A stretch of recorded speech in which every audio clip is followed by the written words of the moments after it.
जय हिंद साथियों, आप सभी का आपके अपने परिवार आसमा सिविल एकेडमी में मैं इशार अहमद आप सभी का पुरजोर स्वागत करता हूं और आशा करता हूं कि आप सभी स्वस्थ हैं और बिल्कुल मस्त हैं। मेरे प्रिय साथियों, आज हम पढ़ेंगे 9 नवंबर के इंपॉर्टेंट करंट अफेयर्स जो कि हमारे एग्जाम के लिए बहुत ही ज्यादा महत्वपूर्ण है। तो वीडियो में शुरू से अंत तक बने रहें और अगर चैनल में नए नए हैं तो चैनल को सब्सक्राइब कर लें और पहले से अगर इस चैनल में हैं तो मेरे प्रिय साथियों इस वीडियो को शेयर जरूर करिएगा। आपके शेयर से हमें काफी हेल्प मिलती है। ठीक है, तो चलिए अपना सत्र प्रारंभ करते हैं। आइए, आज की सकारात्मकता है बिना दूरी तय किए हुए कहीं दूर आप नहीं पहुंच सकते। मेरे प्रिय साथियों, अगर कुछ बनना है, कुछ करना है, कुछ कर गुजरना है तो सफर थोड़ा लंबा होता है और सफर अगर लंबा है तो हमें सब्र करना चाहिए, पेशेंस रखना चाहिए और सारी चीजें बेहतर हो ही जाती है एक समय में। तो अपनी कंसिस्टेंसी, अपनी निरंतरता बिल्कुल ना भूले, अपने लक्ष्य के प्रति समर्पित रहे और आगे बढ़िए। आशा करता हूं मेरी बातें आप लोगों को समझ में आ गई होगी। लास्ट टाइम मैंने प्रश्न पूछा था कि एक पुस्तक है जिसका नाम है मित्र, भारत के सबसे करीब रणनीतिक साझेदार। इस पुस्तक का विमोचन जो है विदेश मंत्री जी ने किया था और यह पुस्तक किसके द्वारा लिखी गई है? तो ये पुस्तक लिखी गई है प्रोफेसर श्री राम चौलिया जी के द्वारा और सूर्या ठाकुर ने जवाब दिया है डॉक्टर एस जयशंकर।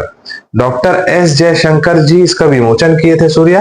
ठीक है, और नीचे में रोशनी ने आंसर दिया है प्रोफेसर श्री राम चौलिया, मित्र भारत के सबसे करीबी रणनीतिक साझेदार लेखक है। इस पुस्तक का विमोचन डॉक्टर एस जयशंकर ने किया था। ठीक है, तो सूर्या आपको पता चल गया होगा इस पुस्तक का नाम। ठीक, चलिए, राष्ट्रीय विधिक सेवा दिवस कब मनाया जाता है? राष्ट्रीय विधिक सेवा दिवस आज के दिन मतलब हर साल 9 नवंबर को मनाया जाता है। मेरे प्रिय साथियों, वो व्यक्ति जो विधिक सेवा या कहा जा सकता है कोर्ट कचहरी आसान भाषा में, उसका लाभ नहीं प्राप्त कर सकता और नहीं कर पाता है और इन सभी चीजों से वंचित होता है, प्रताड़ित रहता है, उन सभी के सम्मान के लिए, उन सभी को जागरूक करने के लिए इस दिवस को बेसिकली मनाया जाता है। तो याद रखिएगा, हर साल 9 नवंबर को मनाया जाता है राष्ट्रीय विधिक दिवस के रूप में। ठीक है, जैसे कि डिटेलिंग आप देख सकते हैं कि राष्ट्रीय विधिक सेवा दिवस की स्थापना 1987 विधिक सेवा प्राधिकरण अधिनियम के तहत की गई थी। इसका उद्देश्य समाज के कमजोर वर्गों को मुफ्त कानूनी सहायता प्रदान करना, उनमें जागरूकता फैलाना ताकि हर नागरिक को न्याय का समान पहुंच मिल सके। ठीक है, तो ये हमारा बेसिक फंडामेंटल है इस राष्ट्रीय विधिक सेवा दिवस का। ठीक है, चलो, निम्नलिखित में से किसने शिल्प समागम मेला जो कि नई दिल्ली में आयोजित कराया गया था 2024 का शुभारंभ किया है?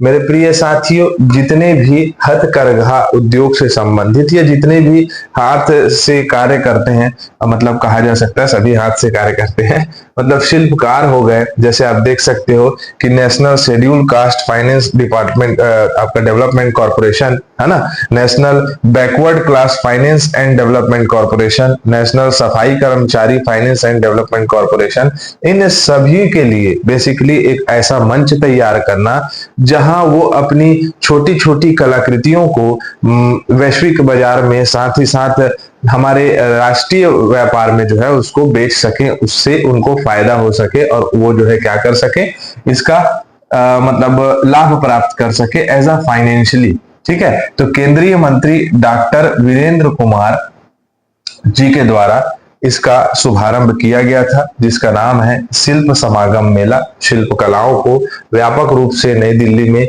जो है आपका प्रदर्शन इसका किया गया था और सामाजिक एवं न्याय सशक्तिकरण मंत्रालय के अंतर्गत ये मंत्री है।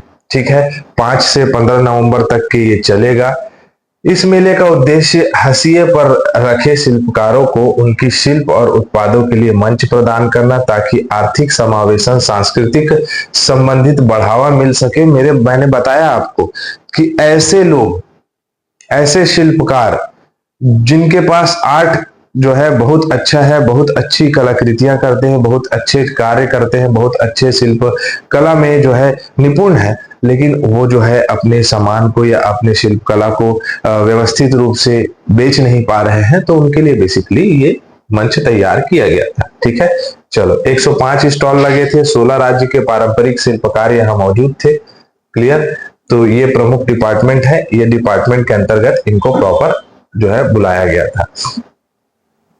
निम्नलिखित में से किस देश ने भारतीय अंगूतकों के लिए fast track visa trusted tour operator scheme मतलब TTOS की प्रक्रिया को शुरू की है? मेरे प्रिय साथियों, अफ्रीका में मतलब आपका कहा जा सकता है कि चीन और अमेरिका और भारतीय जितने भी पर्यटक लोग जाते हैं, उनके लिए वहां मतलब आसानी से पहुंचने के लिए जो है ये स्कीम लाई गई है, जिसमें जो है महज नंबर सिस्टम, OTP सिस्टम से जो है उनको प्रॉपर जो है वीजा मिल जाएगा, वहां पर घूमने के लिए मंजूरी मिल जाएगी, गाइड्स मिल जाएंगी, और पर्यटन के दृष्टिकोण को बढ़ावा देने के लिए दक्षिण अफ्रीका में ये जो है आपका इन्होंने ये सरकार ने चालू किया है, जिसका नाम क्या है? TTOS। क्लियर, मतलब trusted tour operator scheme.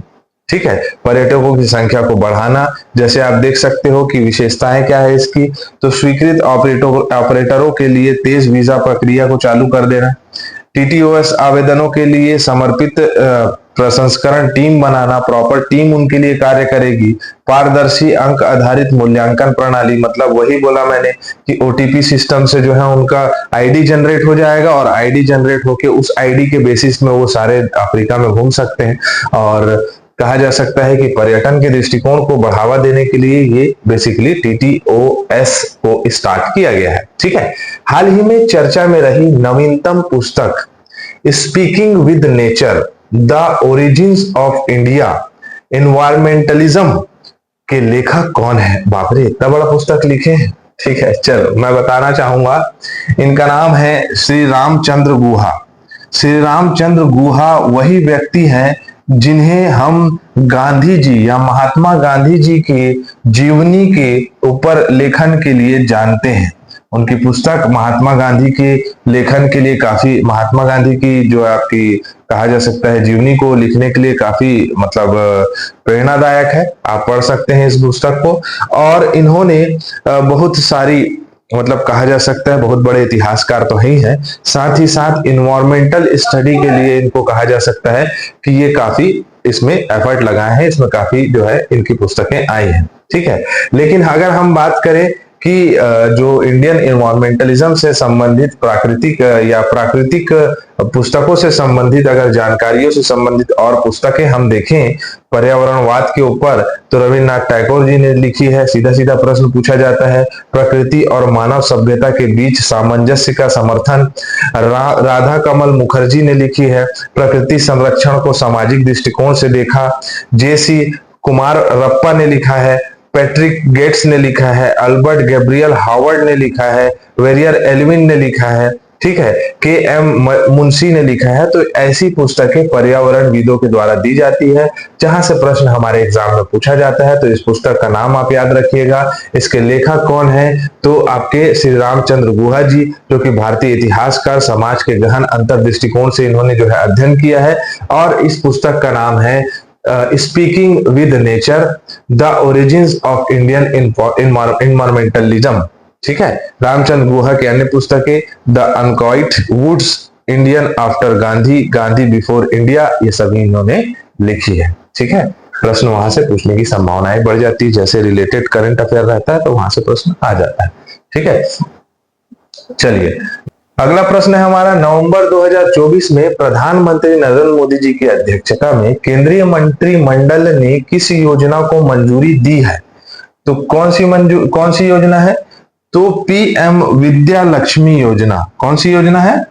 PM Vidya Lakshmi योजना। इस आपका कहा जा सकता है योजना के तहत जितने भी ऐसे विद्यार्थी हैं जिनको अपनी शिक्षा प्राप्त करने के लिए आर्थिक रूप से जो है परेशानी हो रही है, तो ये विद्या लक्ष्मी योजना के तहत उसे ऋण प्रदान किया जाएगा।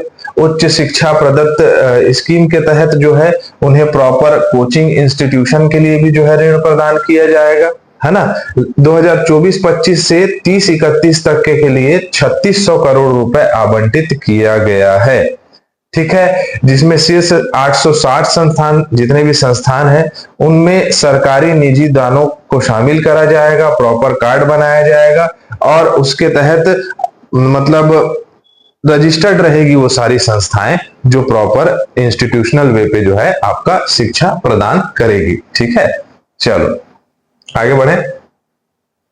किस देश ने दुनिया का पहला लकड़ी का उपग्रह लिग्नोसेट लॉन्च किया है? लकड़ी का ये उपग्रह बनाया है जापान ने। ठीक है, एक प्रमुख प्रकार की लकड़ी होती है, इंपॉर्टेंट है बहुत ज्यादा। अगर कभी चर्चा होगी आप लोगों के बीच में तो आप इस पे करिएगा कि ये लकड़ी का नाम है मैग्नोलिया लकड़ी। ये 100 डिग्री सेल्सियस तापमान में भी जो है क्या हो जाती है, आपका नॉर्मल रहती है, मतलब वो झेल सकती है 100 डिग्री तापमान को। तो जापान ने बनाया है, मात्र एक कॉफी मग के साइज का ये उपग्रह है और इसको जो है वो भेजेगी और जब भेजेगी सफलतापूर्वक परीक्षण हो जाएगा तो जापान पहला जो आपका देश बन जाएगा जिसने लकड़ी का उपग्रह जो है वो आपका अंतरिक्ष में भेजा है। ठीक है, चलो। कैबिनेट ने एफसीआई के लिए कितने करोड़ रुपए की इक्विटी का निवेश किया है? कितने करोड़ है भाई? 10,700 करोड़ रुपए। कितना? 10,700 करोड़ रुपए FCI, food corporation of India को ये जो है आपका आवंटित किया है इन्होंने। इक्विटी क्यों किया है भाई? देखो, जितनी भी एमएसपी भी सामान खरीदे जाते हैं, आपका सामान खरीदे जाते हैं मतलब कि समर्थन मूल्य पर धान की कृषि संबंधित जितने भी उपज खरीदे जाते हैं उनके लिए आपका कारीगर कौन सी संस्था रहती है? तो एफसीआई रहती है। तो एफसीआई जो है उसको प्रॉपर तरीके से क्या करेगी? आवंटित करेगी प्रॉपर तरीके से। आपका कृषकों के लिए एक अच्छी न्यूज है, मान सकते हैं। ठीक है, एफसीआई भारत की खाद्य सुरक्षा में एक महत्वपूर्ण भूमिका निभाता है, जो न्यूनतम समर्थन मूल्य पर अनाज की खरीदी करता है। 2013 से राष्ट्रीय खाद्य सुरक्षा अधिनियम के तहत 80 करोड़ का लाभार्थी इसमें वितरित करा जा चुका है। ठीक है, चलो। भारतीय खाद्य निगम नई दिल्ली में इसका मुख्यालय है। 14 जनवरी 1965 में स्थापना हुई है। भारत सरकार के संस्थापक है इसका। क्षेत्रीय कार्यालय 5 है अलग अलग जगह पे। उपभोक्ता मामले, खाद्य सार्वजनिक वितरण मंत्रालय के अंतर्गत ये आता है भारत सरकार में। ठीक है, चलें फटाफट रिवीजन कर लेते हैं। विश्व रेडियोग्राफी दिवस कब मनाया जाता है? 8 नवंबर को मनाया जाता है। रोएंटजन द्वारा सबसे पहले एक्सरे की खोज की गई थी। अब्दुल रहीम राथर जो कि जम्मू कश्मीर के स्पीकर बने हैं, 178 आर्टिकल के तहत स्पीकर की चर्चा है। उसके बाद है भारतीय नौसेना ने 5 नवंबर को विदेशी नौसेनाओं के बीच में प्रमुख बैठक करी। इसका नाम क्या है? तो महासागर। महासागर का फुल फॉर्म है maritime heads for active security and growth for all in the region. सभी देशों के लिए एक भलाई का कार्य है। अस्मी नाम का पिस्टल बनाया है डीआरडीओ के सहयोग से, है ना। भारत ने स्वयं का मतलब कहा जा सकता है आत्मनिर्भर भारत की पहल से ये पिस्टल है जो आसानी से सबको नहीं मिलेगा, इसके लिए सबको लाइसेंस लेना पड़ेगा। ठीक है। Sunflower where the first ones to know नाम की पुस्तक आपका फिल्म को ऑस्कर के लिए जो है आपका चुना गया है 2025 के लिए। चिंता दास इसके लेखक है। ठीक है, चिंतित लग रहे हैं। डोनाल्ड ट्रंप 47वें राष्ट्रपति बन चुके हैं। कहाँ के? तो कहाँ के? अमेरिका के। ठीक है, भारत और वियतनाम के द्विपक्षीय सैन्य अभ्यास विनबेक्स का जो है संस्करण चल रहा है। वो कौन सा संस्करण है? 4 नवंबर से स्टार्ट हो रहा है हरियाणा में। तो आपको इसका प्रश्न का आंसर देना है। तो हमारा सत्र यहाँ कंप्लीट होता है। मैं इसी के साथ इजाजत चाहूंगा। जय हिंद, जय भारत।